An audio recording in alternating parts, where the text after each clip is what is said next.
माँ बाप और पुरखों की इस जमीन के लिए, इसके सम्मान के लिए एक बार सब लोग बोलेंगे। मैं बोलूंगा जय बिहार, और सबके बोले के बाद जय जय बिहार, हाथ उठाकर जय बिहार। नेता सब इतना खून चूस लिया है कि मुंह से आवाजों नहीं क्या निकला। सही बात बा, तो पूरा तेरी जोड़ नीचे से अंदर से लगा हुआ जा। जय बिहार, जय बिहार। बहुत बहुत धन्यवाद। हमरे नाम है प्रशांत किशोर, जानता नहीं, फिर से जो नहीं जाना तो करो के परिचय करा देता नहीं। हमारा ही नाम है प्रशांत किशोर, हम नेता नहीं हैं। बहुत दिन से रहुआ हमरा के यूट्यूब पर, वीडियो पर, फेसबुक पर देखा था नहीं। हम नेता नहीं हैं, बिहार के एक साधारण परिवार के लड़के हैं। हमारे अपने बाबा यही बिहार में मजदूर थे, बैलगाड़ी चलाते थे। बाबूजी हमारे सरकारी डॉक्टर थे। यही बिहार के सरकारी विद्यालय से पढ़कर हम लोगों ने अपना जीवन शुरू किया। माता पिता का आशीर्वाद है, ऊपर वाले का कृपा है, जीवन में कुछ हासिल हो गया है। लोग बताते हैं कि पिछला 15 साल में, पिछला 12-15 साल में हमने जिसको सलाह दिया, जेकरे हाथ हम पकड़ लेनी, हुए आदमी जीत के राजा हो गई। लेकिन 3 बरस पहले हमने उस काम को छोड़ दिया है। अब सब आदमी कही कि भैया जौना काम के करके इतना नाम, पैसा, शोहरत कमाए हैं, वो काम के छोड़कर बिहार में गली गली, गांव गांव काहे मारे मारे फिर रहे हैं। तो भैया काम को इसलिए छोड़े कि अनुभव हुआ बड़े बड़े दल और नेताओं को जिता के, जैसे रहुआ मुखिया, विधायक, सांसद जितावत नहीं। हम एगो दुगो ना, 12 लोग के मुख्यमंत्री बनावे में कंधा लगाकर देखनी।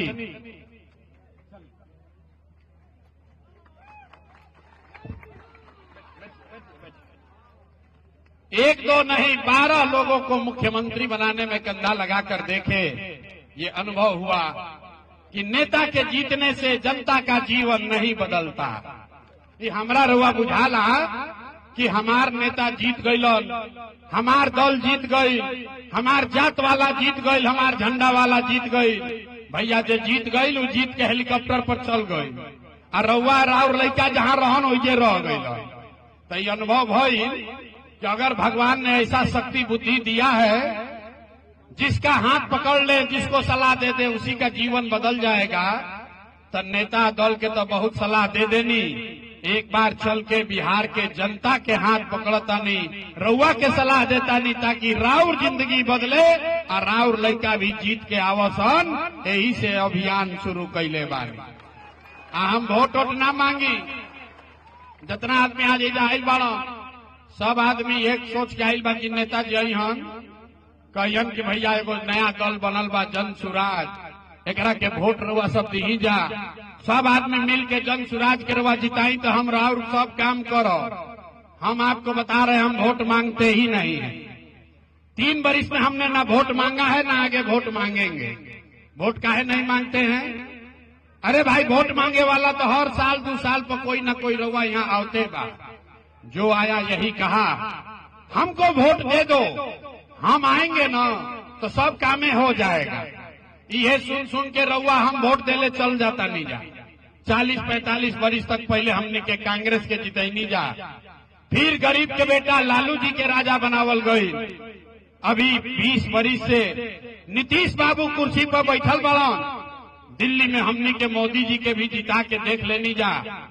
आपका और आपका बच्चों का, बिहार के बच्चों का जीवन नहीं सुधरा। तब आइल बड़न कोनो प्रशांत किशोर, रउआ हमार बात सुनो, हमरा पर भरोसा करके हमरा के वोट दे। तो एकर का गारंटी बा कि जीतला के बाद हम जीरा दे मेहरबा के आदमी के साथ धोखा ना करो। ए भाई, वोट से पहले तो सब बढ़िया बतियावेला, वोट के बाद आपको ठगता है। इसीलिए हम वोट नहीं मांगते हैं। तो काहे के जुटैले बानी सबके। अभी आपको 15 मिनट में एगो रास्ता सिखाएंगे। अगर आप उसको समझ जाइए तो उसके बाद जेकरा के बुझाए ओकरा के वोट दे दीजिए। वोट जिसको देना है दे दीजिए, लेकिन जो अभी रास्ता सिखाएंगे वैसे वोट दीजिएगा। तो और कुछ हो या न हो, आपके लिए, आपके बच्चों के लिए बिहार में बढ़िया पढ़ाई और रोजगार का व्यवस्था निश्चित तौर पर हो जाएगा। और अगर ना हो के तब मुखिया जी के ना, विधायक सांसद के ना, अपना भाई अपना बेटा प्रशांत किशोर का गला पकड़िएगा। तब जकरा जकरा ये रास्ता सीखे के बाद, अब भाषण हो गई खत्म। अब 15 मिनट में अगर आपको ये रास्ता सीखना है तो आपस में कोई आदमी बात नहीं करेगा। 15 मिनट किसी को बात नहीं करना है, कोई नारा नहीं लगाना है। हम आपसे 3 सवाल पूछेंगे। तीने को सवाल पूछो, जे जहां बाऊ जहां से बैठ के खड़ा होके हाथ उठा के बतावे के बाद हाँ चाहे ना बोले के बाद। अभी आपको 15 मिनट में दिखेगा बिहार में, मैरवा में, जीरादेई में लोगों के बदहाली का कारण क्या है और इससे निकलने का रास्ता, उपाय क्या है। जवाब देते समय सबके हाथ उठावे के बाद, हाथ काहे के उठावे के बाद, हाथे में सब दम बा। जेकरा के रउआ बटन दबाई उहे राजा बनी। ये हाथ में सब कहानी छुपल बा। गरीब होके, अमीर होके, कमजोर होके, मजबूत होके, सबके हथवा में एगो वोट बा। जैसे हाथ उठा के जवाब देवे के बाद अब बातचीत खत्म, पढ़ाई शुरू। सब आदमी जरा सोच कर बताइए, आपके गांव पंचायत में, मैरवा में, जीरादेई में, सिवान में और कुछ हो या न हो, आप सभी के लिए, आपके बच्चों के लिए बढ़िया पढ़ाई या रोजगार होना चाहिए कि नहीं होना चाहिए? हाथ सबके उठे के चाहिए, नीचे नहीं करे के, हाथ उठाकर बोलिए। जे खड़ा बा ओकरो हाथ उठे के चाहिए, जे खड़ा बा ओकरा वोट नहीं देवे के। होना चाहिए कि नहीं होना चाहिए? होना चाहिए, होके के चाहिए। अरे भाई, मैरवा में आदमी कितना समझदार बाड़ो। देखिए, जे पढ़ल लिखल बा वो हो, जे नहीं के पढ़ल लू हो, जो अगड़ा है वो भी, जो पिछड़ा है वो भी, महिला हो, पुरुष हो, युवा है, बुजुर्ग है, हिंदू है, मुसलमान है, अमीर है, गरीब है, जितना आदमी आइल बाड़न सब कहला कि भैया और कुछ होके चाहे ना, पढ़ाई या रोजगार जरूर होके के चाहे। कौनो प्रशांत किशोर के जरूरत नहीं थे। अरे आपको पता है कि अगर आपके लिए, आपके बच्चों के लिए पढ़ाई या रोजगार हो जाए तो कोई मुखिया बने, कोई विधायक बने, लालू बनस, नीतीश बनस, मोदी आए या प्रशांत किशोर आए, अगर आपके बच्चे के लिए पढ़ाई रोजगार हो जाए तो आपका जीवन सुधर जाएगा। ये बात आपको पहले से पता है, प्रशांत किशोर का जरूरत नहीं है। अब प्रशांत किशोर आपको दिखाएंगे आपके बर्बादी का, बदहाली का कारण। सब आदमी एक बार अपने अपने बच्चों का चेहरा याद कीजिए।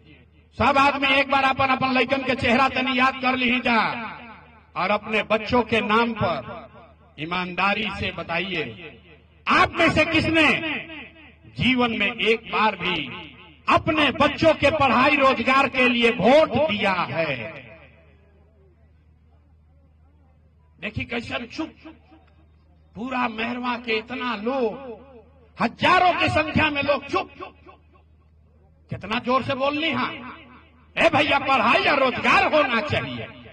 जब मंच पर खड़ा होता आदमी आधा आधा घंटा बोलता, कोई मोदी के गरियावता, कोई लालू के, कोई नीतीश के।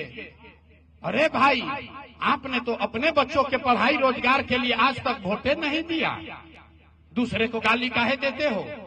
अब कोई खड़ा होके कही ये भाई आज तक तो कोई पढ़ाई रोजगार खातिर वोट मांगे अबे ना कोई, एकर का गारंटी बा कि पढ़ाई रोजगार खातिर वोट दिहल जाई तो मिली? बिहार में तो सब नेता ठगे बदमाश है, बिल्कुल इसका गारंटी है।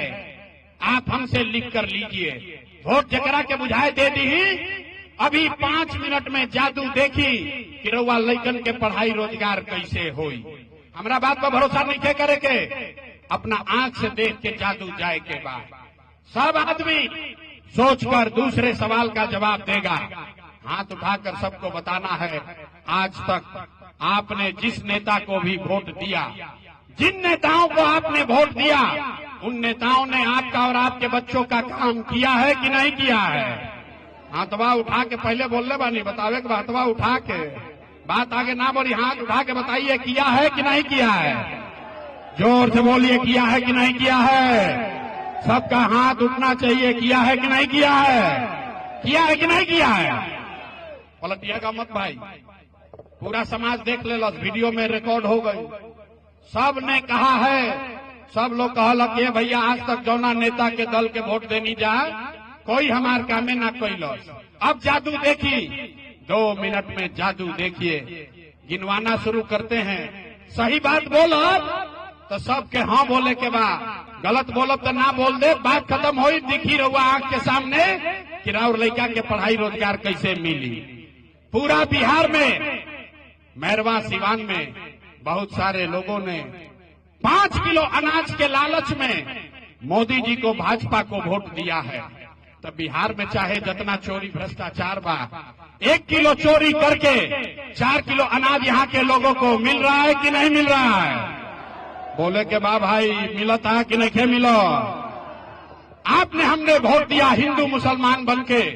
सब हिंदू लोग कहे कि हमार दशा कुछो होके, सिवान के मैरवा के दशा कुछो होके, पहले अयोध्या में राम जी के मंदिर बने के चाहिए। तो आपके गांव में नाली गली नहीं बना, स्कूल अस्पताल नहीं हुआ, आपको इंदिरा आवास नहीं मिला, लेकिन आपके वोट से अयोध्या में रामलला का मंदिर बना है कि नहीं बना है? हाथ में क्या उठो, बोले के बाद सबके न माइक रख के चल जाए, सीधा बोलिए मंदिर बना है कि नहीं बना है? तो 2 बार हिलाने पर काहे बोलते हो? आपने हमने कई लोगों ने वोट दिया नीतीश कुमार को। लोग कहल ना मोदी के ना दे, हम तो नीतीश के वोट दे, हमने के बिजली पानी सड़क चाहिए बिहार में। लालू के राज में, लालू के जंगल राज में बिहार में बिजली पानी सड़क नहीं था। तो नीतीश के राज में, इसी भ्रष्टाचार वाले बिहार में बिजली के बिल 1000 आए चाहे 2000, घरे घरे बिजली आई बा कि नहीं के आई? आपने हमने वोट दिया जाति के नाम पर। बिहार में आदमी कहेला जी ही चाहे मर जाए अपना जाते वाला के वोट दे।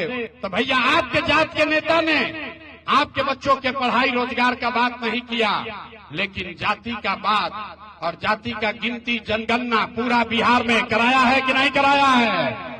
हाथ उठाओ के बाद जाति जाति इतना करता बताओ, निकल तो जाति की गणना भइल बा कि नहीं के भाई? आपने हमने वोट दिया सिलेंडर के लालच में मोदी जी को। सब लोग कहल कि अब सिलेंडरे पर खाना बनावल जाए, तो सिलेंडर के दाम 1000 हो कि 1200, घरे घरे सिलेंडर बटल बा कि नहीं के बटल? देखिए महराई बैटरी के तरह आदमी कैसे कहता, अरे सिलेंडर बटल बा कि नहीं के बटल? मोदी जी झूठाऊ प्रचार करता, सिलेंडर बटा है कि नहीं बटा है? आपने हमने वोट दिया मोदी जी का भाषण सुन के कि मोदी जी गुजरात में बड़ा विकास कैले बाड़ा।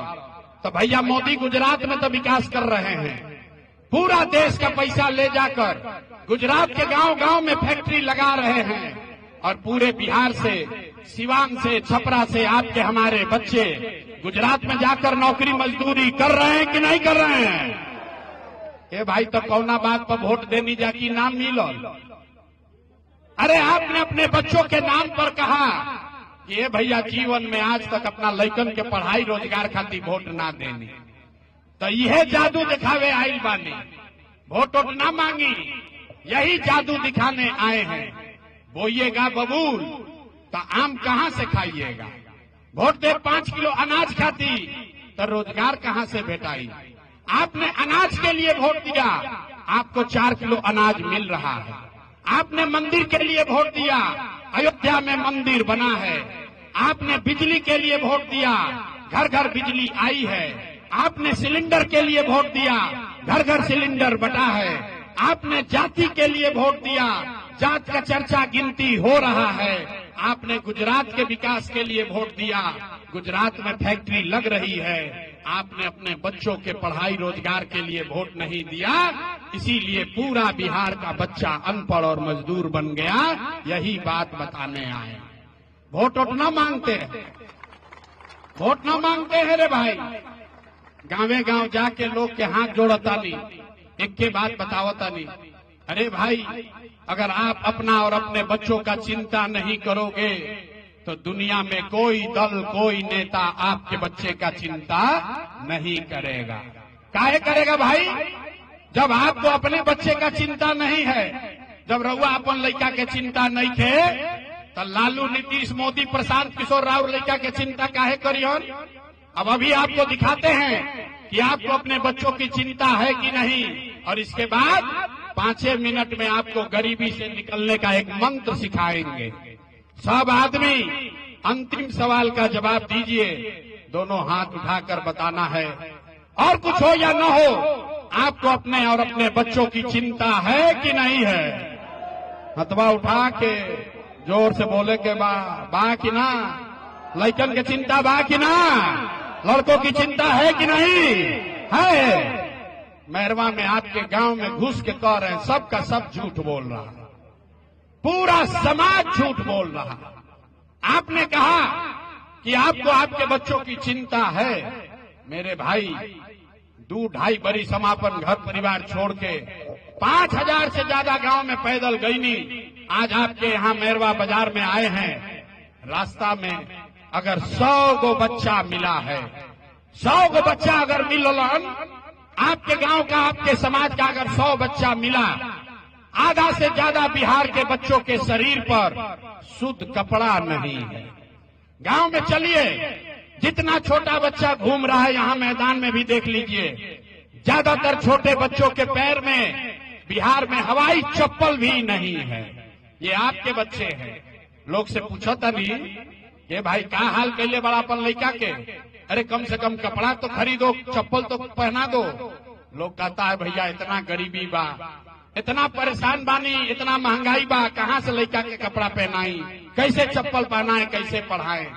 तो मेरे भाई, जिन नेताओं ने आपका ये हाल कर दिया कि आपके बच्चे के शरीर पर कपड़ा नहीं, पैर में चप्पल नहीं, खाने के लिए भरपेट भोजन नहीं, बिहार में बच्चा बीमार पड़ता है तो दवा डॉक्टर अस्पताल नहीं, वही नेता अभी 4 महीना के बाद नेताजी लोग अहंजा, आज जितना आदमी यहाँ आए हैं अभी हाथ उठाए हैं, सब आदमी इसी हाथ से उस नेता को जाति के नाम पर, हिंदू मुसलमान का नारा लगाकर, मंदिर मस्जिद के नाम पर, लालू के डर से भाजपा, भाजपा के डर से लालू का कह के 500 रुपया लेके मुर्गा भात खा के 2 गो पाउच पी के उसी नेता को उंगली से दबाकर नेता बनाओगे, राजा बनाओगे, और यहाँ कहता है कि बच्चे के लिए बड़ा चिंता है।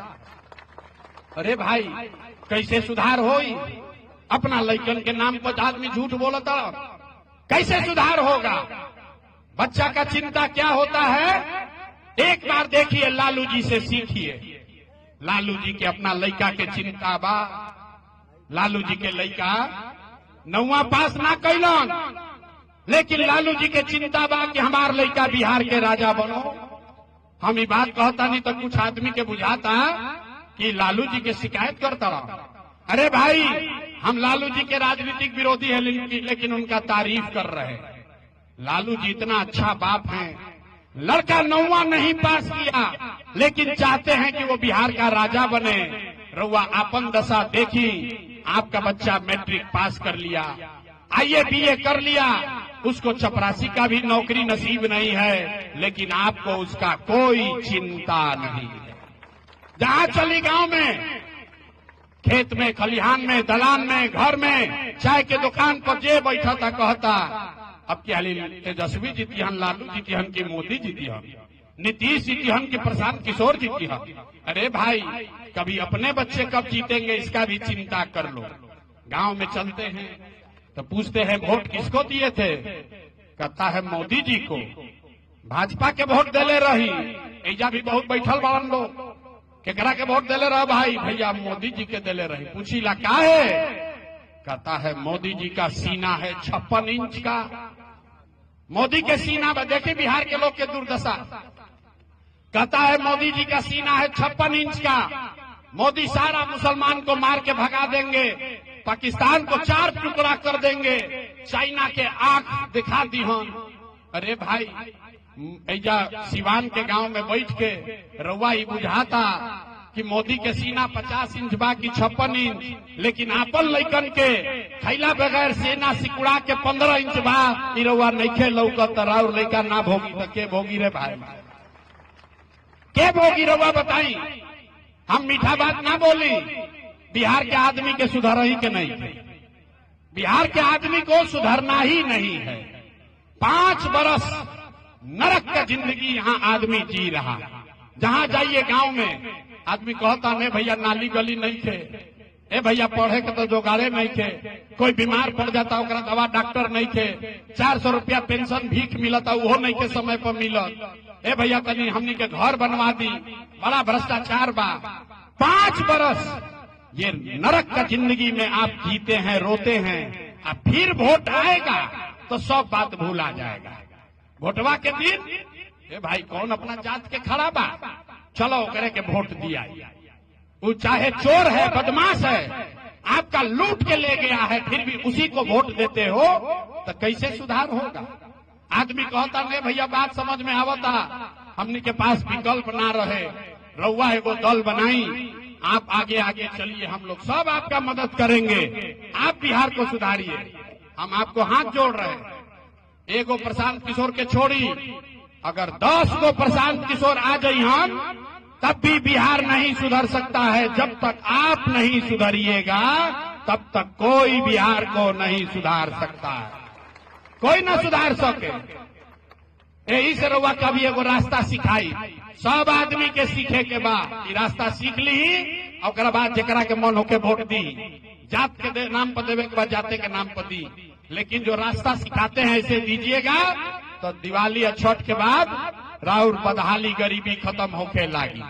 तो सब आदमी के रास्ता समझे के बाद अगली बार जब वोट देने जाइए, अगली बार जब वोट देने जाइए तो संकल्प लीजिए, जिन नेताओं ने बिहार को लूटा है, जिन नेताओं ने आपका और आपके बच्चों का ये दुर्दशा किया है, पूरे बिहार को अनपढ़ मजदूर बना दिया, इन जो नेता आपके दल का हो या जात का, आपके गांव का हो या झंडा का, उसको वोट नहीं देना है। तो जकरा जकरा बतवा बुझा गई, अब ओकरा हाथ उठा के बोले के बाद सबको हाथ उठाना है। तो अन्य बिहार के आदमी सुधरिया ना, हथवा ऐसे ऐसे उठाओ, तुम धीरे धीरे हाथ उठाइए और बताइए जिन नेताओं ने बिहार को लूटा है उसको वोट देना है कि नहीं देना है। जोर से बोलिए, देना है कि नहीं देना है। जोर से बोले के बाद देवे के बाद कि नहीं देवे के। रउआ जात के हो हम तो देव कि ना दे, आपके जाति का होगा दीजिएगा कि नहीं दीजिएगा। हिंदू मुसलमान करेगा तो दोगे कि नहीं दोगे। 2000 रुपया ला के दिहन तो देव कि ना दे, नहीं दीजिएगा। ए भाई मुर्गा भात खिलाएगा तो नहीं खाइएगा, बड़ा बुर्बक आदमी बड़ा। अरे भाई मुर्गा भात खिलाएगा, 2000 रुपया देगा तो पैसा लेना है, काहे लेना है समझ लीजिए। 5 बरस राशन कार्ड बनाने में आपसे घूस लिया है कि नहीं लिया है। अरे बोलो भाई, राशन कार्ड बनाने में घूस लगा है कि नहीं लगा है। जाति प्रमाण पत्र में पैसा लिया है कि नहीं लिया है। थाना में सीओ बीडीओ के ऑफिस में पैसा लूट रहा है कि नहीं लूट रहा है। बिजली का बिल गलत आ रहा है कि नहीं आ रहा है। अरे भाई घरे घर शराब बेचा रहा है कि नहीं बेचा रहा है। पुरुष लोग चुप होइए, महिला लोग बताएगा। सारा गांव में शराब बेचाता है कि नहीं बेचा। हाथ उठा के बोली जोर से, बेचाता शराब की नहीं बेचा। शराब बिक रहा है ना। तो 5 बरिस आप ही को हमको लूट के अपना तिजोरी भरा है, वही तिजोरिया में से 1000 रुपया लाकर देगा तो अपना ही पैसा है, पैसा लेना है।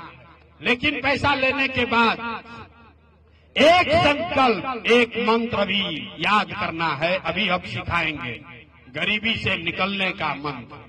इस बार जब वोट देने जाइए एक संकल्प लीजिए, एक बार जीवन में इस बार जब वोट देने जाइए, जिसको मन है उसको वोट दीजिए, लेकिन एक संकल्प लीजिए, इस बार वोट किसी नेता के लिए नहीं, किसी दल के लिए नहीं, अपने जात के लिए नहीं, हिंदू मुसलमान के लिए नहीं, नाली गली के लिए नहीं, 5 किलो अनाज के लिए नहीं, मंदिर मस्जिद के लिए नहीं, लालू नीतीश मोदी प्रशांत किशोर के लिए नहीं। एक बार वोट, जीवन में एक बार वोट अपने अपने बच्चों के लिए देना है, अपने बच्चों के पढ़ाई और रोजगार के लिए देना है। ताली नहीं खे बजावे के, ताली बजा के तो बहुत समारोह अटेंड के लिए बने। हथवा उठाई या मुट्ठी बांधिए, और सही अगर सीख लिए तो हाथ उठाकर मुट्ठी बांधकर संकल्प लीजिए, अगली बार वोट अपने बच्चों के लिए देना है कि नहीं देना है। अपना जात के लिए देना है कि अपने बच्चों के लिए देना है। जोर से बोलिए, अपने बच्चों के लिए कि जात के लिए, हिंदू मुसलमान के लिए कि अपने बच्चों के लिए। आधा आदमी के ना बुझाई, झूठो आदमी हाथ उठा के संकल्प ले लिया। ए भाई, आदमी कहता बच्चा के वोट देवे से का होई? जैसे जैन आदमी रास्ता में एक कहला हम कि बच्चा खातिर वोट देवे के बेहतर मतलब का भाई? अभी देखिए जादू, इसका मतलब क्या है।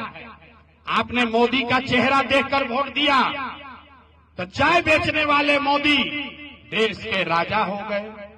आपने लालू जी का चेहरा देखकर वोट दिया तो भैंस चरावे वाला लालू यादव 30 वर्ष से बिहार के राजा हैं।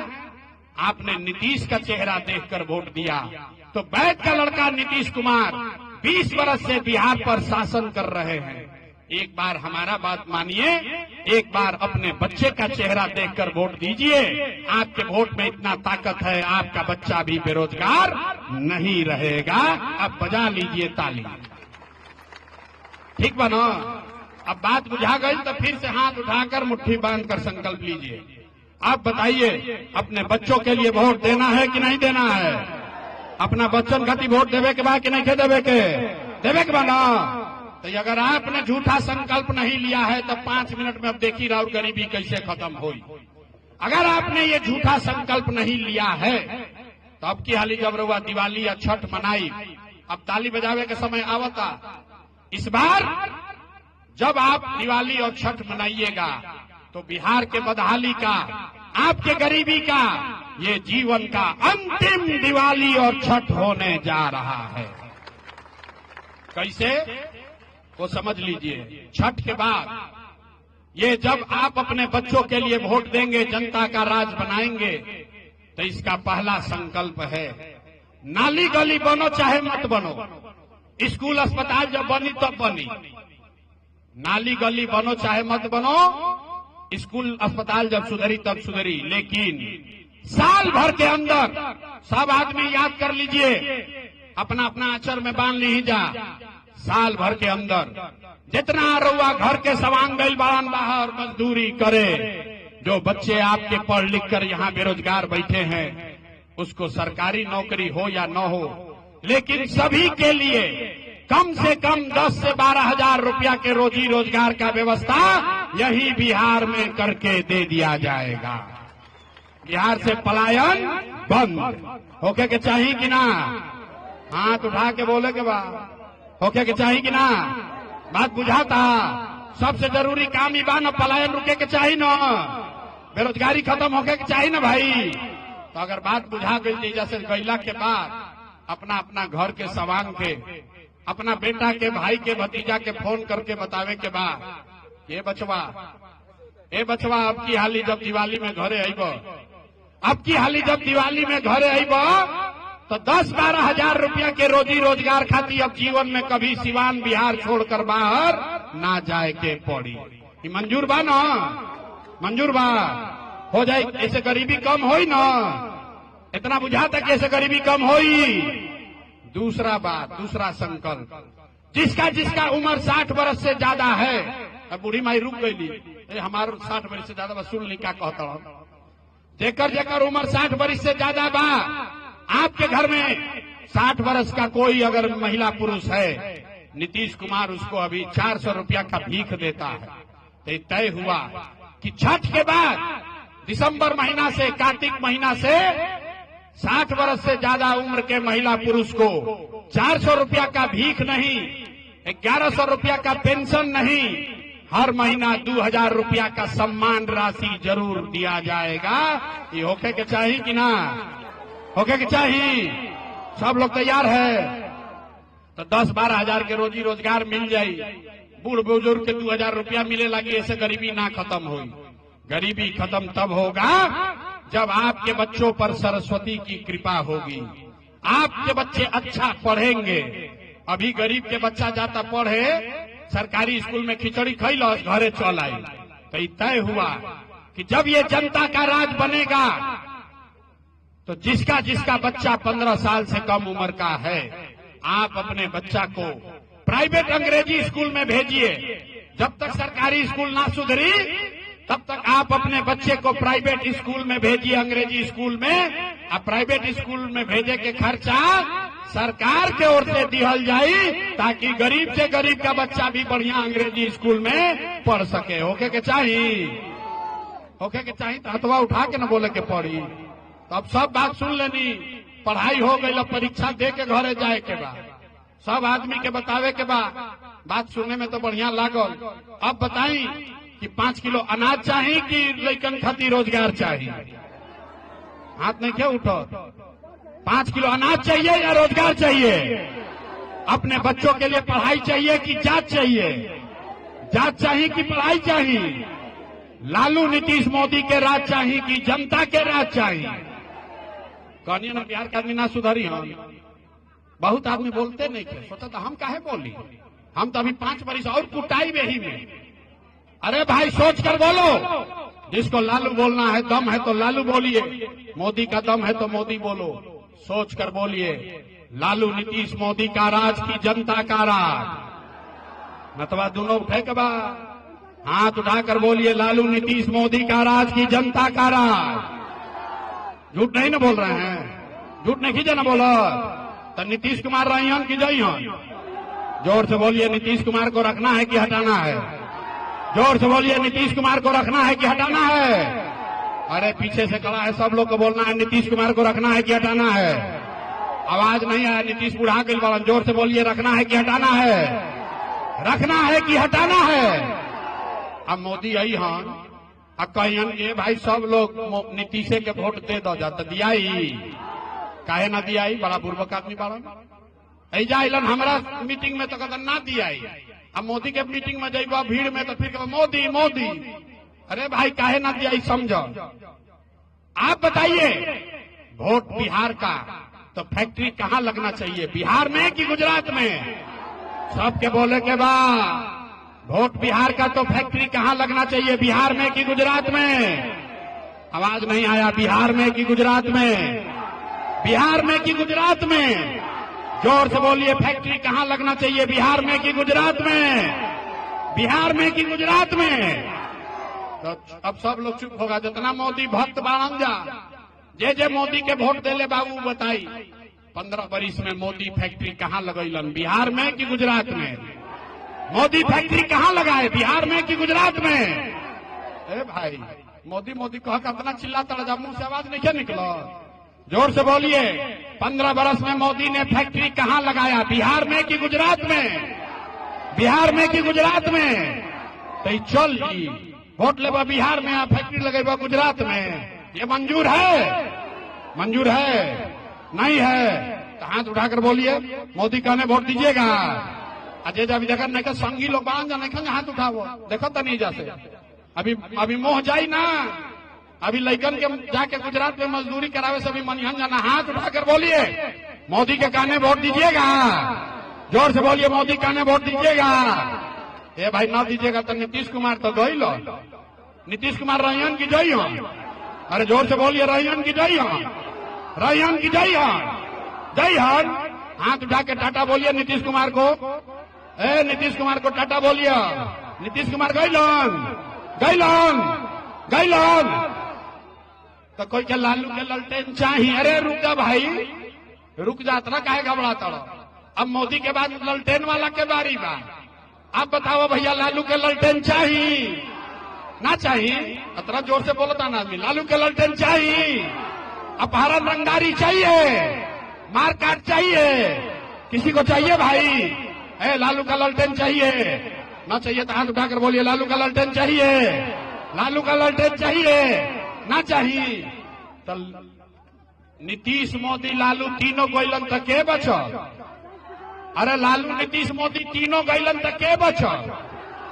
जन सुराज बचा जनता। कौन बचा? ये तीनों। दिनकर जी का कह के गईलन? दिनकर ने कहा सिंहासन खाली करो कि जनता आती है। तो अब ये भ्रष्टाचारियों को हटाने का टाइम आ गया है। और सब आदमी के बोले के बाद लालू नीतीश मोदी तीनों गईलन तक के बचो? जोर से बोलिए, कौन बचा? जोर से बोलिए, कौन बचा? कौन बचा? कौन बचा? कौन बचा? कौन बचा? तो बिहार में अब लालू नीतीश मोदी का नहीं, जनता का राज कायम होना चाहिए। होके के चाहिए, होना चाहिए। अरे जोर से बोलो, होना चाहिए, होके के चाहिए। इतना सुनला के बाद आदमी कहता, अरे भाई इतना बढ़िया बढ़िया बतियावता, अपना खाती क्या चाहता? आदमी के बुझाते नहीं थे। कुछ आदमी कहता, ए भाई मुख्यमंत्री बने आई बड़ा, तो वह हमरा के नहीं जानो, हम इतना छोटा सपना लेके पैदा नहीं की भाई, इतना छोटा सपना लेके पैदा नहीं की भाई। एगो दुगो ना 12 जना के मुख्यमंत्री बनैले वाली। ये इतना पसीना इसलिए बहा रहे हैं, इतना मेहनत इसलिए कर रहे हैं, ये सपना लेकर आए हैं कि अपने जीवन काल में एक ऐसा भी दिन देखें जब हरियाणा, पंजाब से, गुजरात, महाराष्ट्र से लोग सिवान में, छपरा में, बिहार में नौकरी रोजी रोजगार करने आए, तब मानेंगे कि बिहार में विकास हो गया। होके के चाहिए। ताली नहीं बजाना है, जोर से बोलिए, जय बिहार, जय बिहार, जय बिहार। तो अरुआ से हम वोट मांगनी ना, पैसा चंदा ली ना, और कुछ नहीं चाहिए। अगर बात ठीक बुझाइल होके तो और कुछ नहीं, जाने से पहले हाथ उठाकर आशीर्वाद दीजिए और बताइए कि ये प्रयास होना चाहिए कि नहीं होना चाहिए। ये प्रयास होके के चाहिए कि ना होके के चाहिए। बिहार में बदलाव होना चाहिए कि नहीं होना चाहिए।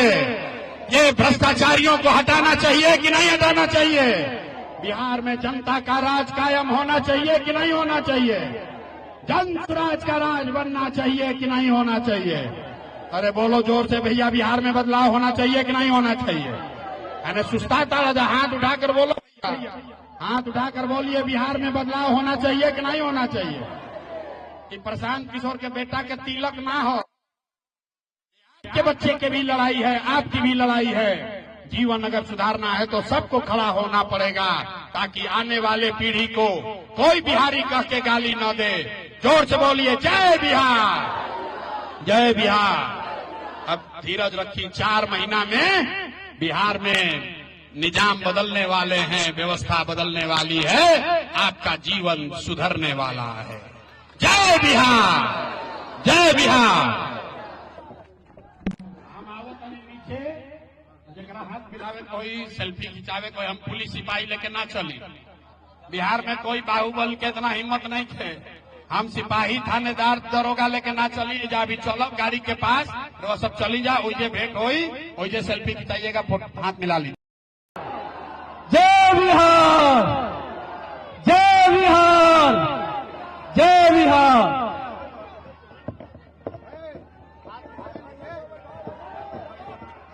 अरे यार, मैरवा के धरती में हतने दम बा। मुन्ना जी बोलो तरन, ओकरा से ज्यादा रहुआ सब थाकल बानी जा। सब आदमी एक बार अपने माँ बाप और पुरखों की इस जमीन के लिए, इसके सम्मान के लिए एक बार सब लोग बोलेंगे।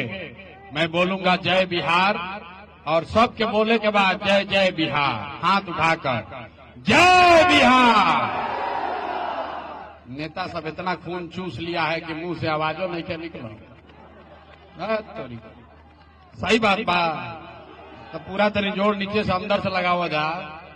जय बिहार, जय बिहार। बहुत बहुत धन्यवाद। हमरे नाम है प्रशांत किशोर, जानता नहीं, फिर से जो नहीं जाना तो करो के परिचय करा देता नहीं। हमारा ही नाम है प्रशांत किशोर, हम नेता नहीं हैं। बहुत दिन से रहुआ हमरा के यूट्यूब पर, वीडियो पर, फेसबुक पर देखा था नहीं। हम नेता नहीं हैं, बिहार के एक साधारण परिवार के लड़के हैं। हमारे अपने बाबा यही बिहार में मजदूर थे, बैलगाड़ी चलाते थे। बाबूजी हमारे सरकारी डॉक्टर थे। यही बिहार के सरकारी विद्यालय से पढ़कर हम लोगों ने अपना जीवन शुरू किया।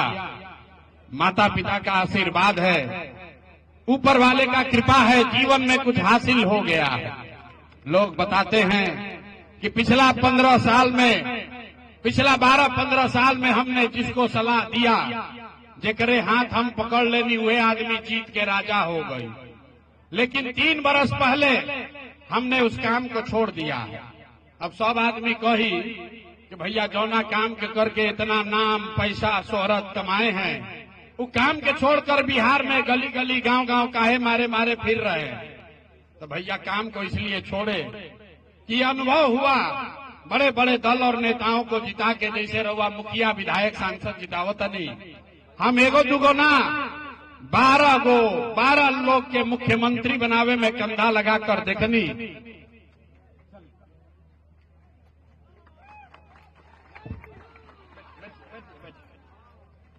एक दो नहीं 12 लोगों को मुख्यमंत्री बनाने में कंधा लगा कर देखे। ये अनुभव हुआ कि नेता के जीतने से जनता का जीवन नहीं बदलता। ये हमरा रहुआ बुझाला कि हमार नेता जीत गइलन, हमार दल जीत गई, हमार जात वाला जीत गई, हमार झंडा वाला जीत गई। भैया जे जीत गई वो जीत के हेलीकॉप्टर पर चल गई, और रउआ राउर लड़का जहां रहन वही रह गई। तो ये अनुभव भइल कि अगर भगवान ने ऐसा शक्ति बुद्धि दिया है, जिसका हाथ पकड़ ले, जिसको सलाह दे दे, उसी का जीवन बदल जाएगा। तो नेता दल के तो बहुत सलाह दे देनी, एक बार चल के बिहार के जनता के हाथ पकड़ता नहीं, रउआ के सलाह देता नहीं, ताकि राउर जिंदगी बदले और राउर लड़का भी जीत के आवसन। यही से अभियान शुरू कैले बानी। हम वोट ना मांगी। जितना आदमी आज आयल बाड़ो, सब आदमी एक सोच के आयल बा कि नेताजी अहन कहन कि भैया एगो नया दल बनल बा जन सुराज, एकरा के वोट रउआ सब दी जा। सब आदमी मिल के जन सुराज के रउआ जिताई तो हम राउर सब काम करो। हम आपको बता रहे हैं, हम वोट मांगते ही नहीं है। 3 वर्ष में हमने ना वोट मांगा है ना आगे वोट मांगेंगे। वोट काहे नहीं मांगते हैं? अरे भाई, वोट मांगे वाला तो हर साल 2 साल पर कोई ना कोई रउआ यहाँ आवते बा। जो आया यही कहा हमको वोट दे दो, हम आएंगे ना तो सब कामें हो जाएगा। ये सुन सुन के रउआ हम वोट देले चल जाता नहीं जा। 40-45 वर्ष तक पहले हमने के कांग्रेस के जितैनी जा, फिर गरीब के बेटा लालू जी के राजा बनावल गई। अभी 20 वर्ष से नीतीश बाबू कुर्सी पर बैठल बड़न। दिल्ली में हमने के मोदी जी के भी जिता के देख लेनी जा। आपका और आपका बच्चों का, बिहार के बच्चों का जीवन नहीं सुधरा। तब आइल बाड़न कोनो प्रशांत किशोर, रउआ हमार बात सुनो, हमरा पर भरोसा करके हमरा के वोट दे। तो एकर का गारंटी बा कि जीतला के बाद हम जीरा दे मेहरवा के आदमी के साथ धोखा ना करो। ए भाई, वोट से पहले तो सब बढ़िया बतियावेला, वोट के बाद आपको ठगता है। इसीलिए हम वोट नहीं मांगते हैं। तो काहे के जुटैले बानी सबके। अभी आपको 15 मिनट में एगो रास्ता सिखाएंगे। अगर आप उसको समझ जाइए तो उसके बाद जेकरा के बुझाए ओकरा के वोट दे दीजिए। वोट जिसको देना है दे दीजिए, लेकिन जो अभी रास्ता सिखाएंगे वैसे वोट दीजिएगा। तो और कुछ हो या न हो, आपके लिए, आपके बच्चों के लिए बिहार में बढ़िया पढ़ाई या रोजगार का व्यवस्था निश्चित तौर पर हो जाएगा। और अगर ना हो के तो मुखिया जी के ना, विधायक सांसद के ना, अपना भाई, अपना बेटा प्रशांत किशोर का गला पकड़िएगा। तब जेकरा जेकरा ये रास्ता सीखे के बाद, अब भाषण हो गई खत्म। अब 15 मिनट में अगर आपको ये रास्ता सीखना है तो आपस में कोई आदमी बात नहीं करेगा। 15 मिनट किसी को बात नहीं करना है, कोई नारा नहीं लगाना है। हम आपसे 3 सवाल पूछेंगे। 3 को सवाल पूछो, जे जहां बाऊ जहां से बैठ के खड़ा होके हाथ उठा के बतावे के बाद हाँ चाहे ना बोले के बाद। अभी आपको 15 मिनट में दिखेगा बिहार में, मेहरवा में, जीरादेई में लोगों के बदहाली का कारण क्या है और इससे निकलने का रास्ता, उपाय क्या है। जवाब देते समय सबके हाथ उठावे के बाद, हाथ काहे के उठावे के बाद, हाथे में सब दम बा। जेकरा के रउआ बटन दबाई उहे राजा बनी। ये हाथ में सब कहानी छुपल बा। गरीब होके, अमीर होके, कमजोर होके, मजबूत होके, सबके हथवा में एगो वोट बा। जैसे हाथ उठा के जवाब देवे के बाद, अब बातचीत खत्म, पढ़ाई शुरू। सब आदमी जरा सोच कर बताइए, आपके गांव पंचायत में, मेहरवा में, जीरादेई में, सिवान में और कुछ हो या न हो, आप सभी के लिए, आपके बच्चों के लिए बढ़िया पढ़ाई या रोजगार होना चाहिए कि नहीं होना चाहिए? हाथ सबके उठे के चाहिए, नीचे नहीं करे के, हाथ उठाकर बोलिए। जे खड़ा बा ओकरो हाथ उठे के चाहिए, जे खड़ा बा ओकरा वोट नहीं देवे के। होना चाहिए कि नहीं होना चाहिए? होना चाहिए, होके के चाहिए। अरे भाई, मैरवा में आदमी कितना समझदार बाड़ो। देखिए, जे पढ़ल लिखल बा वो हो, जे नहीं थे पढ़ल लू हो, जो अगड़ा है वो भी, जो पिछड़ा है वो भी, महिला हो, पुरुष हो, युवा है, बुजुर्ग है, हिंदू है, मुसलमान है, अमीर है, गरीब है, जितना आदमी आयल बाड़न सब कहल कि भैया और कुछ होके चाहे ना, पढ़ाई या रोजगार जरूर होके के चाहे। कौनो प्रशांत किशोर के जरूरत नहीं थे। अरे आपको पता है कि अगर आपके लिए, आपके बच्चों के लिए पढ़ाई या रोजगार हो जाए तो कोई मुखिया बने, कोई विधायक बने, लालू बनस, नीतीश बनस, मोदी आए या प्रशांत किशोर आए, अगर आपके बच्चे के लिए पढ़ाई रोजगार हो जाए तो आपका जीवन सुधर जाएगा। ये बात आपको पहले से पता है, प्रशांत किशोर का जरूरत नहीं है। अब प्रशांत किशोर आपको दिखाएंगे आपके बर्बादी का, बदहाली का कारण। सब आदमी एक बार अपने अपने बच्चों का चेहरा याद कीजिए। सब आदमी एक बार अपन अपन लड़कन के चेहरा तनी याद कर ली जा, और अपने बच्चों के नाम पर ईमानदारी से बताइए, आप में से किसने जीवन में एक बार भी अपने बच्चों के पढ़ाई रोजगार के लिए वोट दिया है? देखिए कैसे चुप, पूरा मेहरवा के इतना लोग, हजारों की संख्या में लोग चुप। कितना जोर से बोलनी है, ए भैया पढ़ाई या रोजगार होना चाहिए। ए जब मंच पर खड़ा होता आदमी आधा आधा घंटा बोलता, कोई मोदी के गरियावता, कोई लालू के, कोई नीतीश के। अरे भाई, आपने तो अपने बच्चों के पढ़ाई रोजगार के लिए आज तक वोटे नहीं दिया, दूसरे को गाली काहे देते हो? अब कोई खड़ा होके कही ये भाई आज तक तो कोई पढ़ाई रोजगार खातिर वोट मांगे अबे ना कोई, एकर का गारंटी बा कि पढ़ाई रोजगार खातिर वोट दिहल जाए तो मिली? बिहार में तो सब नेता ठगे बदमाश है, बिल्कुल इसका गारंटी है। आप हमसे लिख कर लीजिए, वोट जकरा के बुझाए दे दी। अभी 5 मिनट में जादू देखी कि रउआ लइकन के पढ़ाई रोजगार कैसे होई। हमरा बात पर भरोसा नहीं थे करे के, अपना आंख से देख के जादू जाए के बाद सब आदमी सोचकर दूसरे सवाल का जवाब देगा।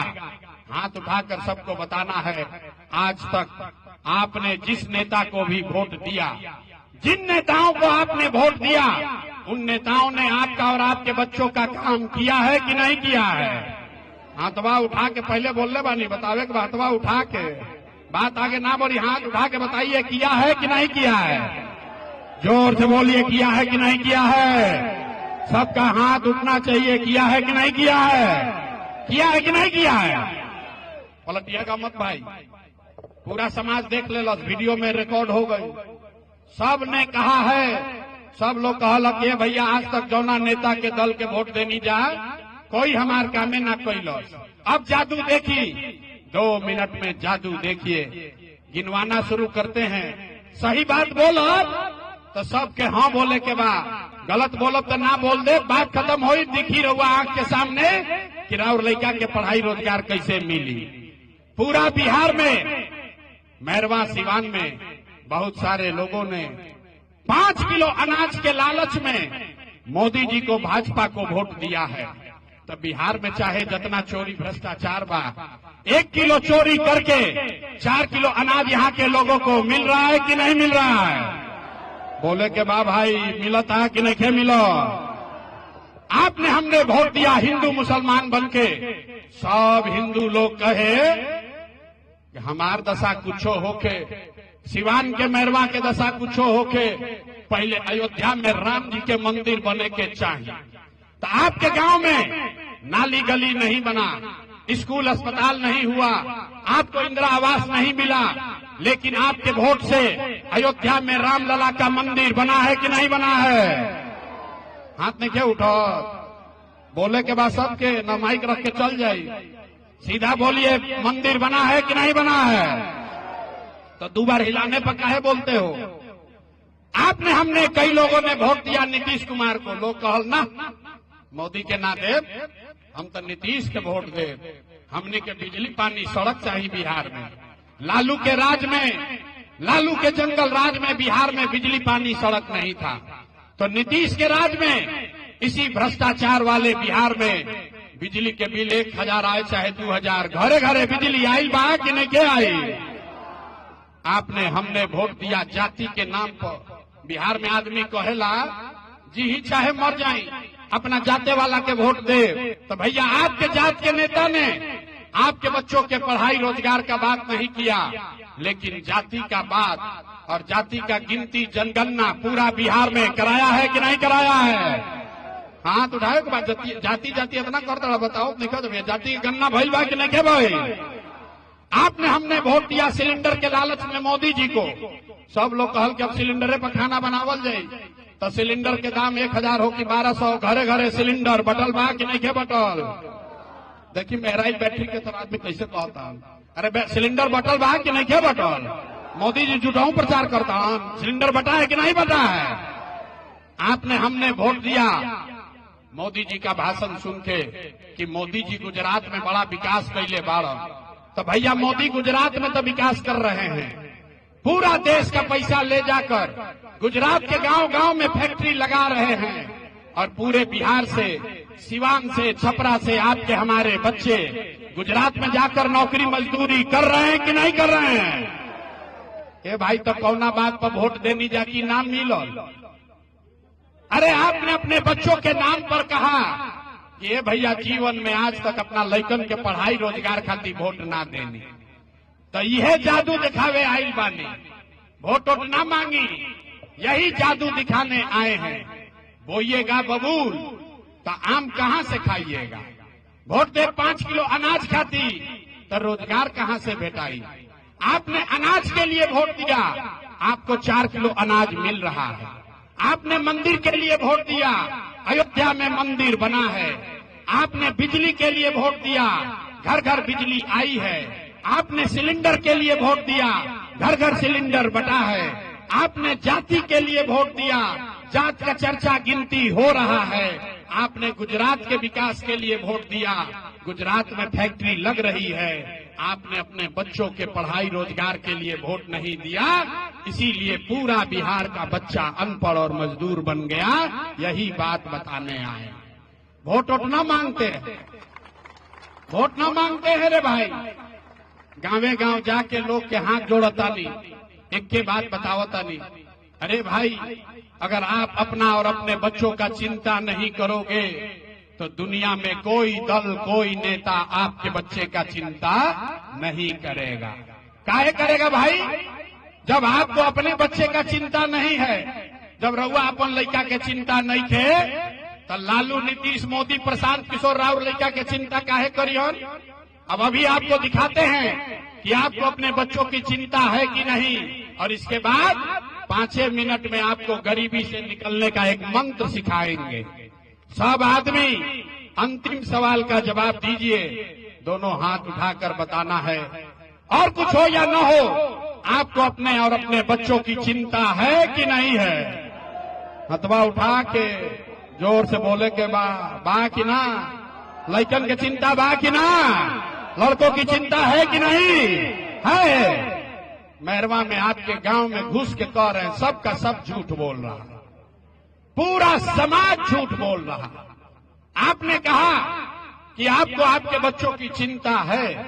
मेरे भाई 2-2.5 बरी समापन घर परिवार छोड़ के 5000 से ज्यादा गांव में पैदल गई नहीं। आज आपके यहाँ मेरवा बाजार में आए हैं, रास्ता में अगर 100 गो बच्चा मिला है, 100 गो बच्चा अगर मिलन, आपके गांव का, आपके समाज का अगर 100 बच्चा मिला, आधा से ज्यादा बिहार के बच्चों के शरीर पर शुद्ध कपड़ा नहीं है।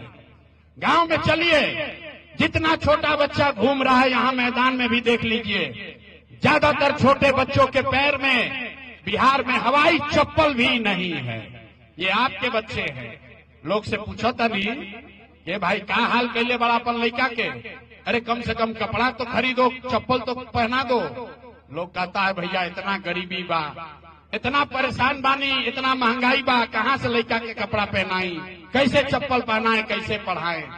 तो मेरे भाई, जिन नेताओं ने आपका ये हाल कर दिया कि आपके बच्चे के शरीर पर कपड़ा नहीं, पैर में चप्पल नहीं, खाने के लिए भरपेट भोजन नहीं, बिहार में बच्चा बीमार पड़ता है तो दवा डॉक्टर अस्पताल नहीं। वही नेता अभी 4 महीना के बाद नेताजी लोग अहंजा आज जितना आदमी यहाँ आए हैं अभी हाथ उठाए हैं, सब आदमी इसी हाथ से उस नेता को जाति के नाम पर, हिंदू मुसलमान का नारा लगाकर, मंदिर मस्जिद के नाम पर, लालू के डर से भाजपा के डर से लालू का कह के 500 रुपया लेके मुर्गा भात खा के 2 पाउच पी के उसी नेता को उंगली से दबाकर नेता बनाओगे, राजा बनाओगे। और यहाँ कहता है कि बच्चे के लिए बड़ा चिंता है। अरे भाई कैसे सुधार होई? अपना लड़कन के नाम पर आदमी झूठ बोलता, कैसे सुधार होगा? बच्चा का चिंता क्या होता है? एक बार देखिए, लालू जी से सीखिए। लालू जी के अपना लड़का के चिंता बा। लालू जी के लड़का 9वां पास ना कैलन, लेकिन लालू जी के चिंता बा कि हमार लड़का बिहार के राजा बनो। हम ये बात कहता नहीं तो कुछ आदमी के बुझाता कि लालू जी के शिकायत करता रहा। अरे भाई, हम लालू जी के राजनीतिक विरोधी है, लेकिन उनका तारीफ कर रहे हैं। लालू जी इतना अच्छा बाप हैं, लड़का 9वां नहीं पास किया, लेकिन चाहते हैं कि वो बिहार का राजा बने। रउआ आपन दशा देखी, आपका बच्चा मैट्रिक पास कर लिया, IAA BA कर लिया, उसको चपरासी का भी नौकरी नसीब नहीं है, लेकिन आपको उसका कोई चिंता नहीं है। जहां चली गांव में, खेत में, खलिहान में, दलान में, घर में, चाय के दुकान पर जे बैठा था कहता अब क्या तेजस्वी जीतिहन, लालू जीतिहन की मोदी जीतिहन, नीतीश जीतिहन की प्रशांत किशोर जीतिहन। अरे भाई, कभी अपने बच्चे कब जीतेंगे इसका भी चिंता कर लो। गांव में चलते हैं तो पूछते हैं वोट किसको दिए थे? कहता है मोदी जी को। भाजपा के वोट देले रही, ऐजा भी बहुत बैठल बाड़न लोग, केकरा के वोट देले रहा? भाई भैया मोदी जी के देले रही। पूछीला का है? कहता है मोदी जी का सीना है 56 इंच का। मोदी के सीना में देखिए बिहार के लोग के दुर्दशा। कहता है मोदी जी का सीना है 56 इंच का, मोदी सारा मुसलमान को मार के भगा देंगे, पाकिस्तान को 4 टुकड़ा कर देंगे, चाइना के आंख दिखा दी हम। अरे भाई, ऐजा सिवान के गांव में बैठ के रउआ ही बुझाता कि मोदी के सीना 50 इंच बा की 56 इंच, लेकिन आपन लइकन के खैला बगैर सेना सिकुड़ा के 15 इंच बा। ई रउआ नइखे लौकत, और लइका ना भोगी तो के भोगी रे भाई? के भोगी रउआ बताई? हम मीठा बात ना बोली, बिहार के आदमी के सुधर ही के नहीं थे। बिहार के आदमी को सुधरना ही नहीं है।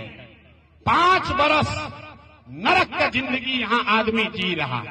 जहाँ जाइए गांव में आदमी कहता नहीं भैया नाली गली नहीं थे, ए भैया पढ़े के तो जोगाड़े नहीं थे, कोई बीमार पड़ जाता ओकरा दवा डॉक्टर नहीं थे, 400 रुपया पेंशन भीख मिलता वो नहीं के समय पर मिलत, ए भैया तनी हमनी के घर बनवा दी, बड़ा भ्रष्टाचार बा।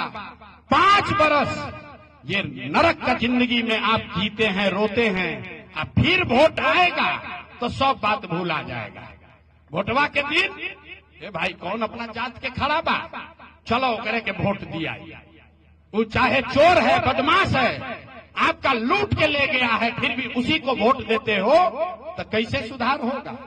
आदमी कहता नहीं भैया बात समझ में आवता, हमनी के पास विकल्प ना रहे, रउआ एगो दल बनाई, आप आगे आगे चलिए, हम लोग सब आपका मदद करेंगे, आप बिहार को सुधारिए, हम आपको हाथ जोड़ रहे हैं। एगो प्रशांत किशोर के छोड़ी, अगर 10 को प्रशांत किशोर आ जाइहन तब भी बिहार नहीं सुधर सकता है। जब तक आप नहीं सुधरिएगा तब तक कोई बिहार को नहीं सुधार सकता है, कोई न सुधार सके। यही से रउआ कभी एगो रास्ता सिखाई, सब आदमी के सीखे के बाद रास्ता सीख ली, और बाद जरा के मन होके वोट दी, जात के नाम पर देवे के बाद जाते के नाम पर दी।